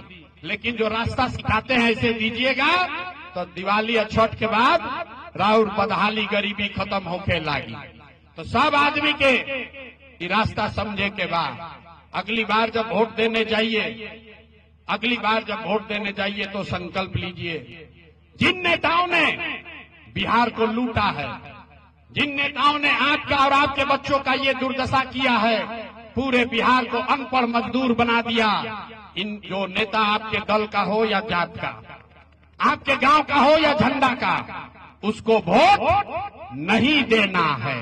तो जकरा जकरा ई बतवा बुझा गई, अब ओकरा हाथ उठा के बोले के बाद सबको हाथ उठाना है। कन्या बिहार के आदमी सुधरिया ना, हथवा ऐसे ऐसे उठाओ, तुम धीरे धीरे हाथ उठाइए और बताइए जिन नेताओं ने बिहार को लूटा है उसको वोट देना है कि नहीं देना है? जोर से बोलिए, देना है कि नहीं देना है? जोर से बोले के बाद देवे के बाद कि नहीं देवे के? रउआ जात के हो हम तो देव कि ना दे? आपके जाति का होगा दीजिएगा कि नहीं दीजिएगा? हिंदू मुसलमान करेगा तो दोगे कि नहीं दोगे? 2000 रुपया ला के दिहन तो देव कि ना दे? नहीं दीजिएगा? ए भाई मुर्गा भात खिलाएगा तो नहीं खाइएगा? बड़ा बुर्बक आदमी बड़ा। अरे भाई मुर्गा भात खिलाएगा, 2000 रुपया देगा तो पैसा लेना है। काहे लेना है समझ लीजिए। 5 बरस राशन कार्ड बनाने में आपसे घूस लिया है कि नहीं लिया है? अरे बोलो भाई, राशन कार्ड बनाने में घूस लगा है कि नहीं लगा है? जाति प्रमाण पत्र में पैसा लिया है कि नहीं लिया है? थाना में सीओ बीडीओ के ऑफिस में पैसा लूट रहा है कि नहीं लूट रहा है? बिजली का बिल गलत आ रहा है कि नहीं आ रहा है? अरे भाई घरे घर शराब बेचा रहा है कि नहीं बेचा रहा है? पुरुष लोग चुप होइए, महिला लोग बताएगा। सारा गांव में शराब बेचाता है कि नहीं बेचा? हाथ उठा के बोली जोर से, बेचाता शराब की नहीं बेचा? शराब बिक रहा है ना? तो 5 बरिस आप ही को हमको लूट के अपना तिजोरी भरा है, वही तिजोरिया में से 1000 रुपया लाकर देगा तो अपना ही पैसा है, पैसा लेना है। लेकिन पैसा लेने के बाद एक संकल्प, एक मंत्र भी याद करना है। अभी अब सिखाएंगे गरीबी से निकलने का मंत्र। इस बार जब वोट देने जाइए एक संकल्प लीजिए। एक बार जीवन में इस बार जब वोट देने जाइए, जिसको मन है उसको वोट दीजिए, लेकिन एक संकल्प लीजिए। इस बार वोट किसी नेता के लिए नहीं, किसी दल के लिए नहीं, अपने जात के लिए नहीं, हिंदू मुसलमान के लिए नहीं, नाली गली के लिए नहीं, 5 किलो अनाज के लिए नहीं, मंदिर मस्जिद के लिए नहीं, लालू नीतीश मोदी प्रशांत किशोर के लिए नहीं। एक बार वोट, जीवन में एक बार वोट अपने अपने बच्चों के लिए देना है, अपने बच्चों के पढ़ाई और रोजगार के लिए देना है। ताली नहीं खे बजावे के? ताली बजा के तो बहुत सभा रहा अटेंड के लिए बने। हथवा उठाई या मुट्ठी बांधिए, और सही अगर सीख लिए तो हाथ उठाकर मुट्ठी बांध कर संकल्प लीजिए, अगली बार वोट अपने बच्चों के लिए देना है कि नहीं देना है? अपना जात के लिए देना है कि अपने बच्चों के लिए देना है? जोर से बोलिए, अपने बच्चों के लिए कि जात के लिए? हिंदू मुसलमान के लिए कि अपने बच्चों के लिए? आधा आदमी के ना बुझाई, झूठो आदमी हाथ उठा के संकल्प ले लिए। ए भाई आदमी कहता बच्चा के वोट देवे से का होई? एजा से जइहन आदमी रास्ता में एक कहला हम कि बच्चा खातिर वोट देवे के बेहतर मतलब का भाई? अभी देखिए जादू, इसका मतलब क्या है। आपने मोदी का चेहरा देखकर वोट दिया तो चाय बेचने वाले मोदी देश के राजा हो गए। आपने लालू जी का चेहरा देखकर वोट दिया तो भैंस चरावे वाला लालू यादव 30 वर्ष से बिहार के राजा हैं। आपने नीतीश का चेहरा देखकर वोट दिया तो बैठ का लड़का नीतीश कुमार 20 वर्ष से बिहार पर शासन कर रहे हैं। एक बार हमारा बात मानिए, एक बार अपने बच्चे का चेहरा देखकर वोट दीजिए। आपके वोट में इतना ताकत है, आपका बच्चा भी बेरोजगार नहीं रहेगा। अब बजा लीजिए ताली, ठीक बनो? अब बात बुझा गई तो फिर से हाथ उठाकर मुट्ठी बांधकर संकल्प लीजिए। आप बताइए, अपने बच्चों के लिए वोट देना है कि नहीं देना है? अपना बच्चन खातिर वोट देवे के बाद कि नहीं देवे के? देवे के बाद ना। तो अगर आपने झूठा संकल्प नहीं लिया है तो 5 मिनट में अब देखी राउर गरीबी कैसे खत्म हुई। अगर आपने ये झूठा संकल्प नहीं लिया है तो अब की हाली जब रउआ दिवाली या छठ मनाई, अब ताली बजावे के समय आवता। इस बार जब आप दिवाली और छठ मनाइएगा तो बिहार के बदहाली का, आपके गरीबी का, ये जीवन का अंतिम दिवाली और छठ होने जा रहा है।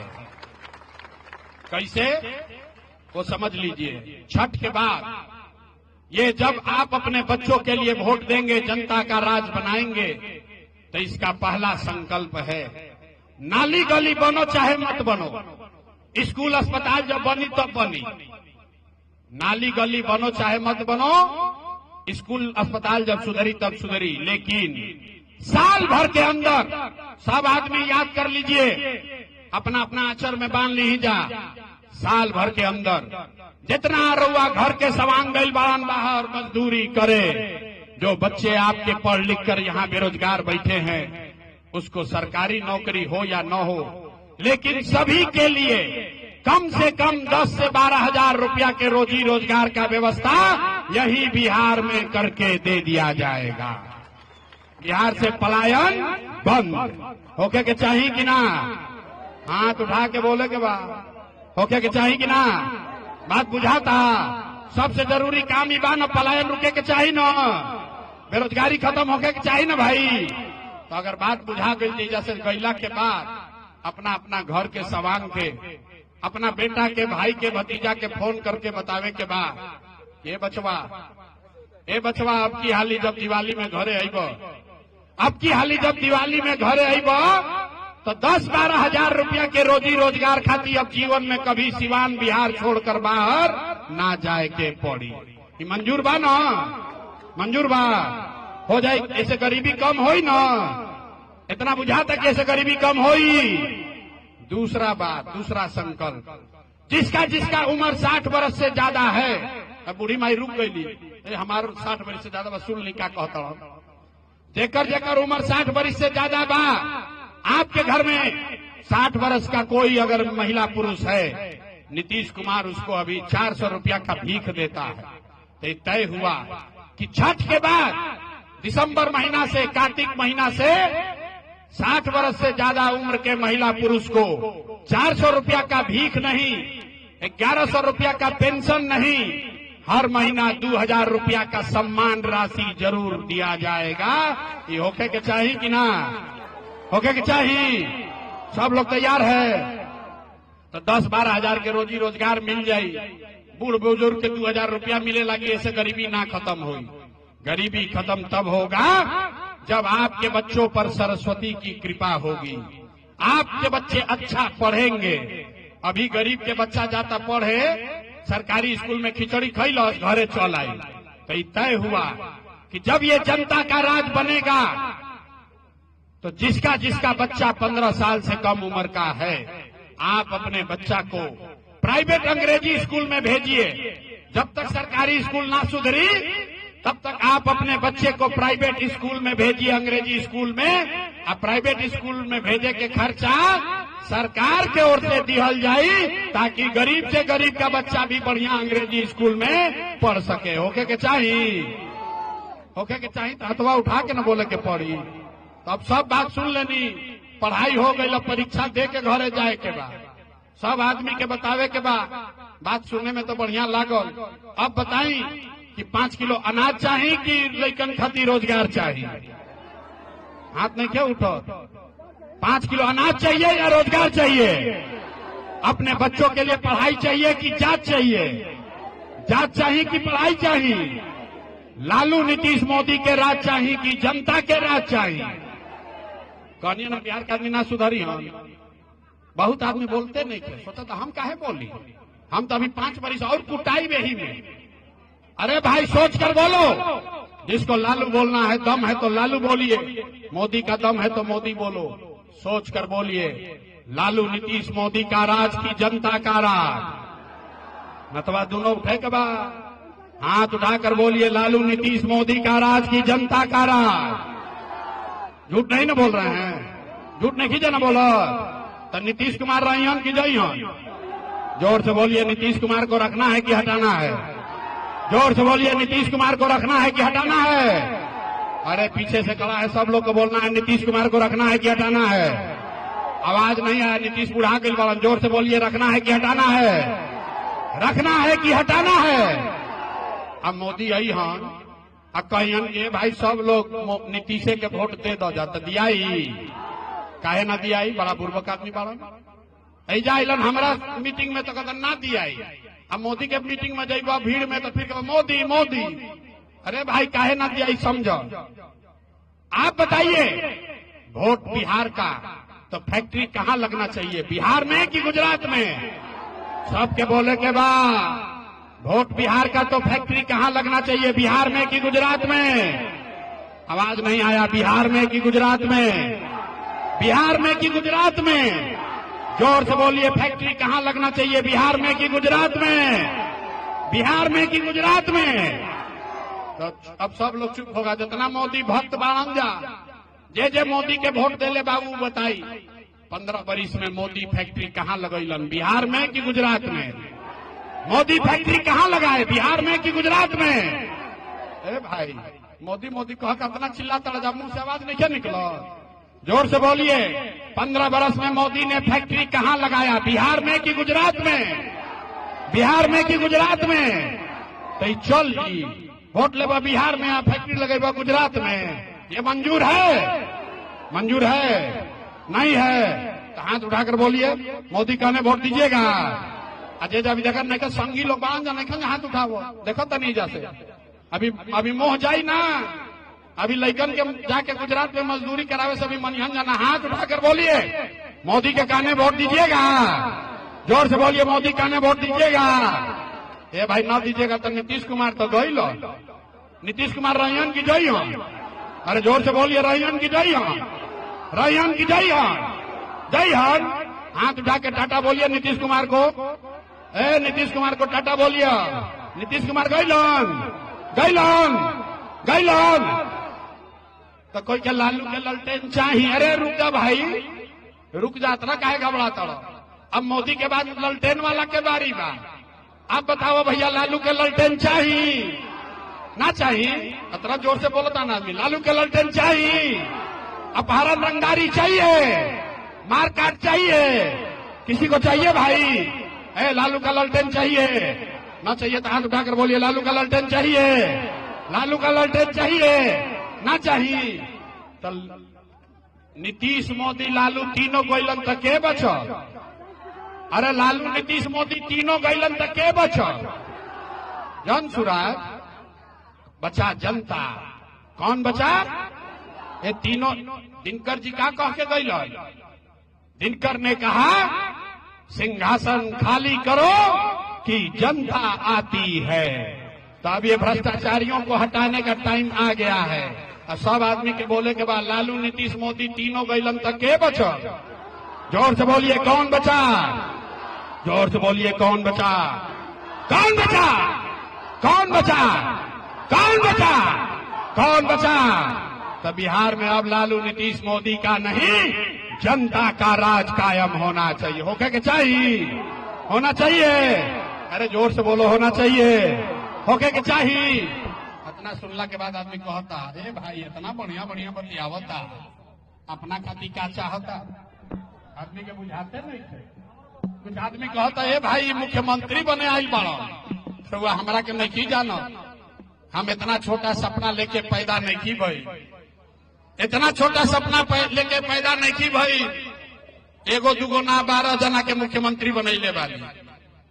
ये इतना पसीना इसलिए बहा रहे हैं, इतना मेहनत इसलिए कर रहे हैं, ये सपना लेकर आए हैं कि अपने जीवन काल में एक ऐसा भी दिन देखें जब हरियाणा पंजाब से, गुजरात महाराष्ट्र से लोग सिवान में, छपरा में, बिहार में नौकरी रोजी रोजगार करने आए, तब मानेंगे कि बिहार में विकास हो गया।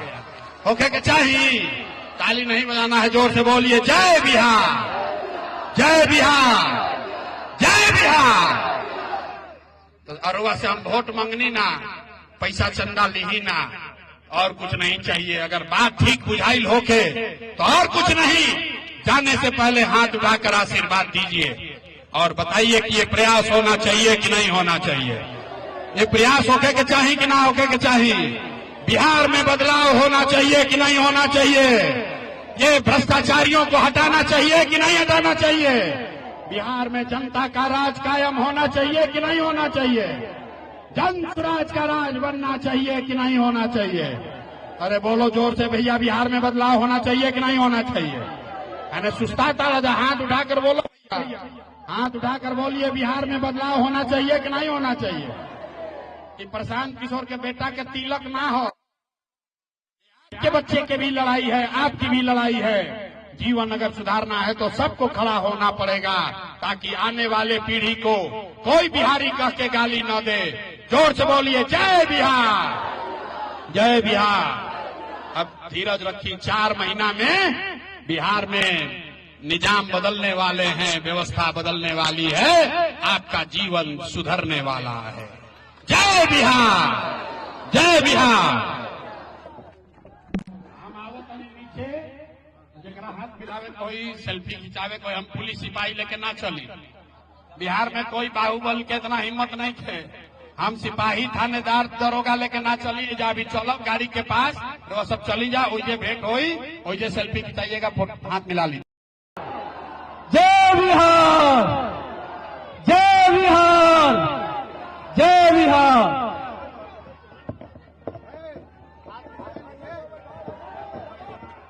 अरे यार, मैरवा के धरती में हतने दम बा।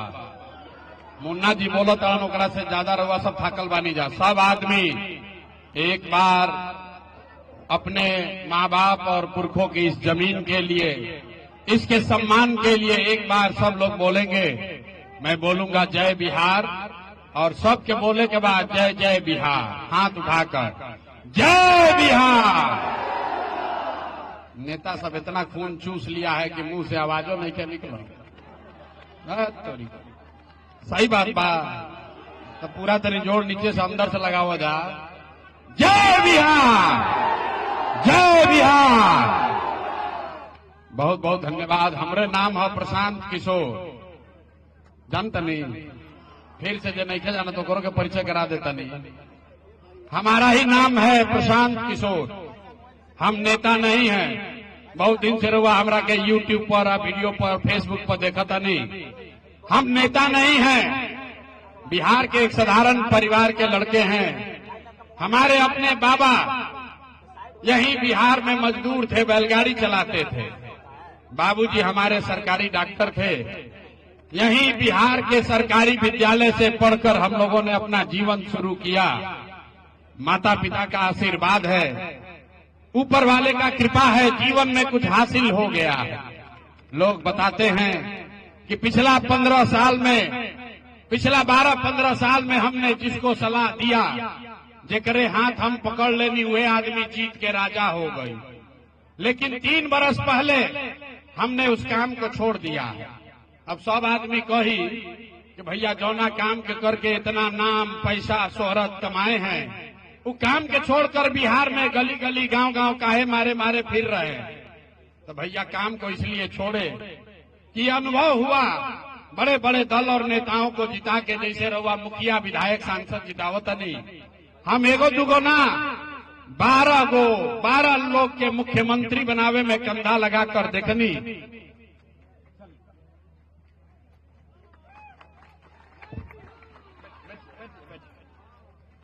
एक दो नहीं, 12 लोगों को मुख्यमंत्री बनाने में कंधा लगाकर देखे।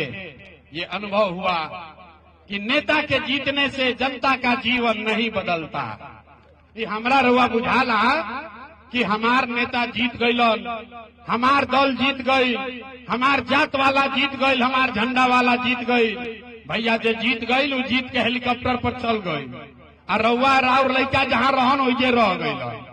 तो ये अनुभव भइल कि अगर भगवान ने ऐसा शक्ति बुद्धि दिया है, जिसका हाथ पकड़ ले, जिसको सलाह दे दे, उसी का जीवन बदल जाएगा।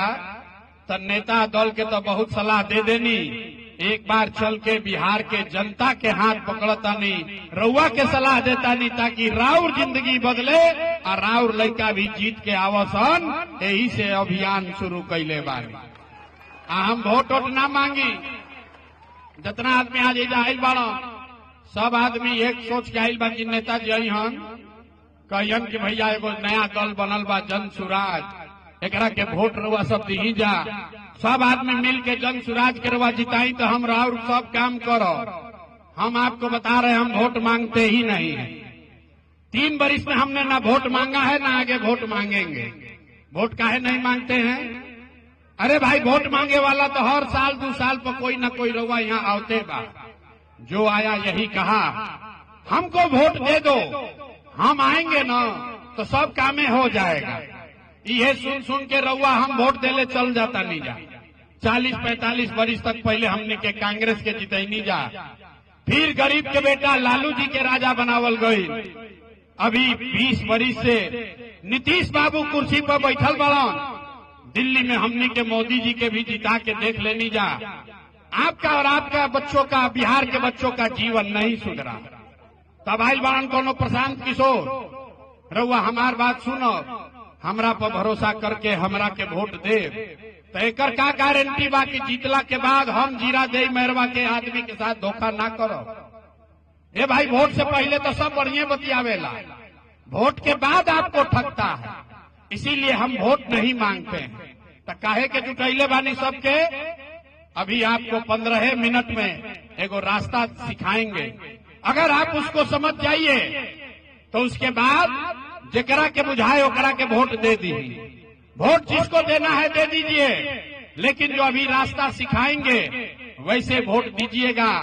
तो और कुछ हो या न हो, आपके लिए, आपके बच्चों के लिए बिहार में बढ़िया पढ़ाई या रोजगार का व्यवस्था निश्चित तौर पर हो जाएगा।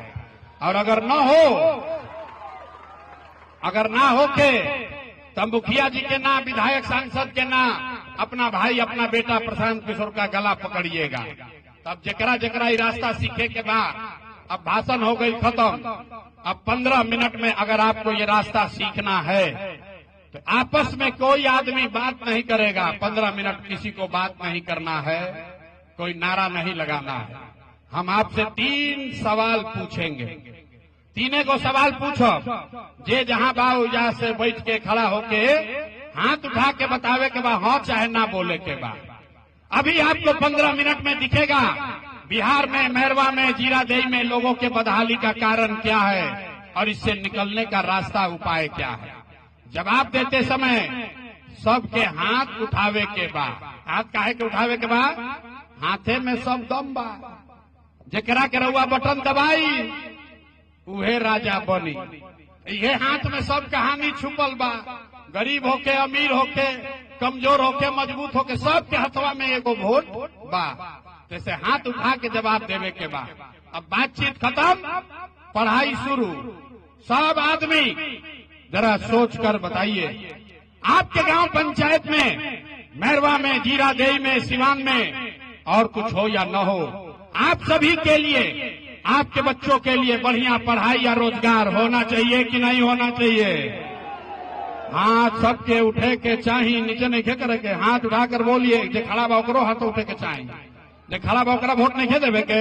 होना चाहिए कि नहीं होना चाहिए? होना चाहिए, होके के चाहिए। अरे भाई, मैरवा में आदमी कितना समझदार बाड़ो।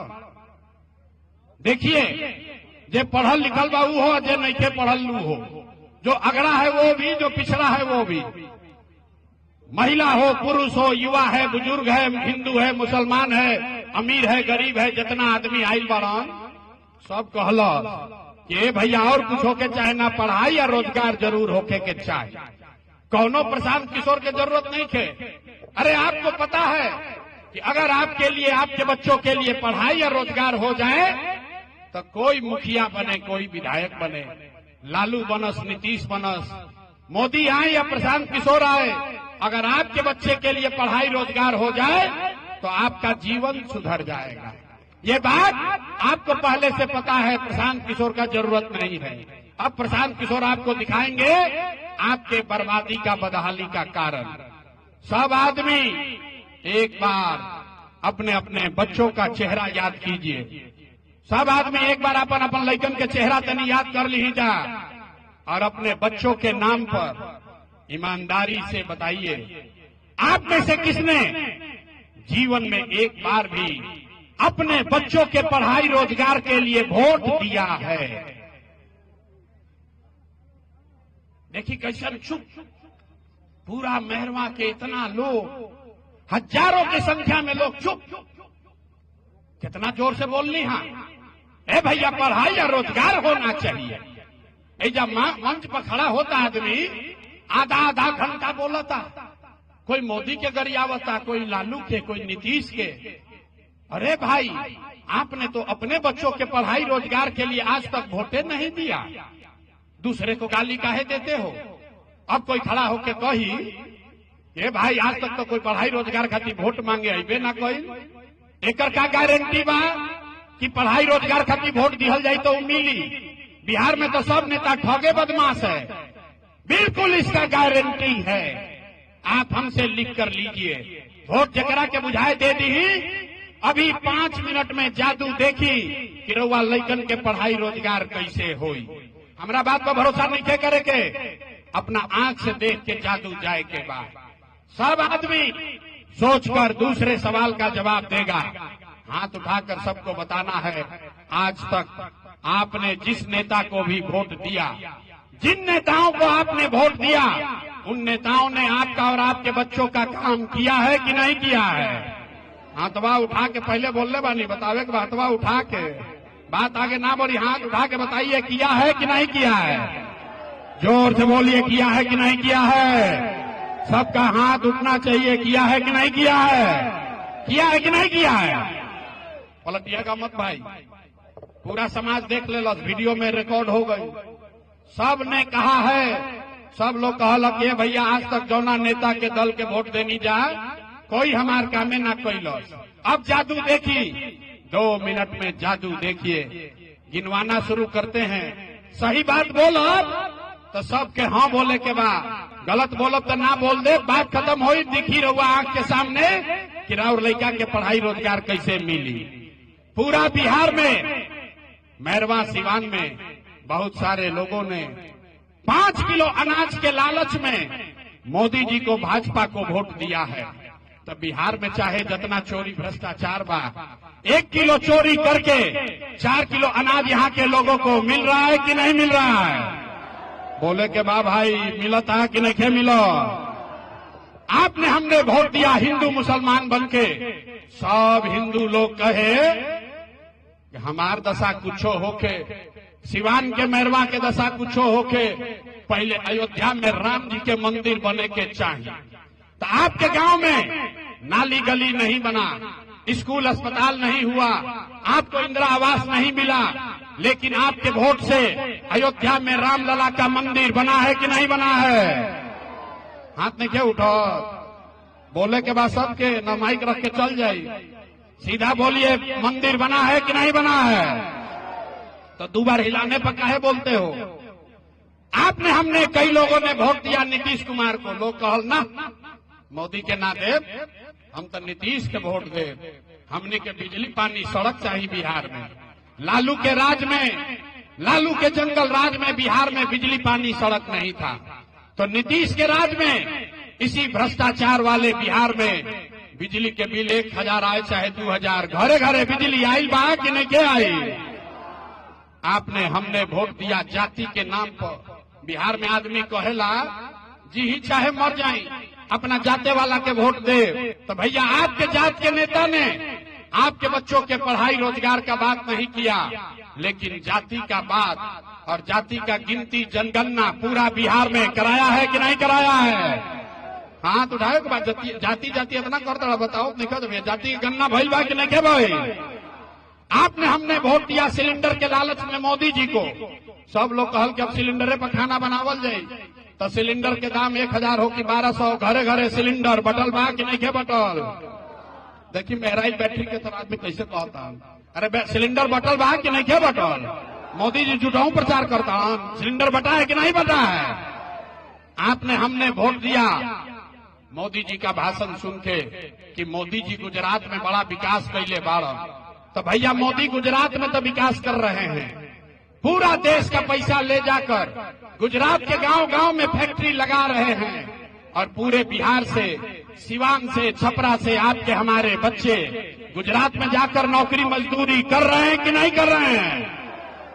ए भाई तो कौना बात पर वोट देनी जाकी नाम मिलो? अरे आपने अपने बच्चों के नाम पर कहा ये भैया जीवन में आज तक अपना लइकन के पढ़ाई रोजगार खातिर वोट ना देनी, तो यह जादू दिखावे आइल बानी, वोट वोट ना मांगी, यही जादू दिखाने आए हैं। बोइएगा बबूल तो आम कहां से खाइएगा। वोट दे 5 किलो अनाज खाती तो रोजगार कहां से भेटाई। आपने अनाज के लिए वोट दिया, आपको 4 किलो अनाज मिल रहा है। आपने मंदिर के लिए वोट दिया, अयोध्या में मंदिर बना है। आपने बिजली के लिए वोट दिया, घर घर बिजली आई है। आपने सिलेंडर के लिए वोट दिया, घर घर सिलेंडर बटा है। आपने जाति के लिए वोट दिया, जात का चर्चा गिनती हो रहा है। आपने गुजरात के विकास के लिए वोट दिया, गुजरात में फैक्ट्री लग रही है। आपने अपने बच्चों के पढ़ाई रोजगार के लिए वोट नहीं दिया, इसीलिए पूरा बिहार का बच्चा अनपढ़ और मजदूर बन गया। यही बात बताने आए। वोट न मांगते हैं, वोट न मांगते हैं रे भाई। गांवे गांव जाके लोग के हाथ जोड़ता नहीं, एक के बात बतावता नहीं। अरे भाई, अगर आप अपना और अपने बच्चों का चिंता नहीं करोगे तो दुनिया में कोई दल, कोई नेता आपके बच्चे का चिंता नहीं करेगा। काहे करेगा भाई? जब आपको अपने बच्चे का चिंता नहीं है, जब रउआ अपन लड़का के चिंता नहीं थे, तो लालू, नीतीश, मोदी, प्रशांत किशोर राव लड़का के चिंता काहे करियन। अब अभी आपको दिखाते हैं कि आपको अपने बच्चों की चिंता है कि नहीं, और इसके बाद 5 मिनट में आपको गरीबी से निकलने का एक मंत्र सिखाएंगे। सब आदमी अंतिम सवाल का जवाब दीजिए, दोनों हाथ उठाकर बताना है। और कुछ हो या न हो, आपको अपने और अपने बच्चों की चिंता है कि नहीं है। हथवा उठा के जोर से बोले के बा कि ना। लड़कन की चिंता बा कि ना, लड़कों की चिंता है कि नहीं है। मेहरवा में आपके गांव में घुस के कह रहे हैं, सबका सब झूठ बोल रहा है, पूरा समाज झूठ बोल रहा है। आपने कहा कि आपको आपके बच्चों की चिंता है। मेरे भाई, 2-2.5 बरी समापन घर परिवार छोड़ के 5000 से ज्यादा गांव में पैदल गई नहीं। आज आपके यहाँ मेहरवा बाजार में आए हैं। रास्ता में अगर 100 गो बच्चा मिला है, 100 गो बच्चा अगर मिलन, आपके गांव का, आपके समाज का अगर 100 बच्चा मिला, आधा से ज्यादा बिहार के बच्चों के शरीर पर शुद्ध कपड़ा नहीं है। गांव में चलिए, जितना छोटा बच्चा घूम रहा है, यहां मैदान में भी देख लीजिए, ज्यादातर छोटे बच्चों के पैर में बिहार में हवाई चप्पल भी नहीं है। ये आपके बच्चे हैं। लोग से पूछो तभी, ये भाई का हाल कैले बड़ा अपन लड़का के, अरे कम से कम कपड़ा तो खरीदो, चप्पल तो पहना दो। लोग कहता है भैया इतना गरीबी बा, इतना परेशान बानी, इतना महंगाई बा, कहां से लड़का के कपड़ा पहनाई, कैसे चप्पल पहनाए, कैसे पढ़ाए।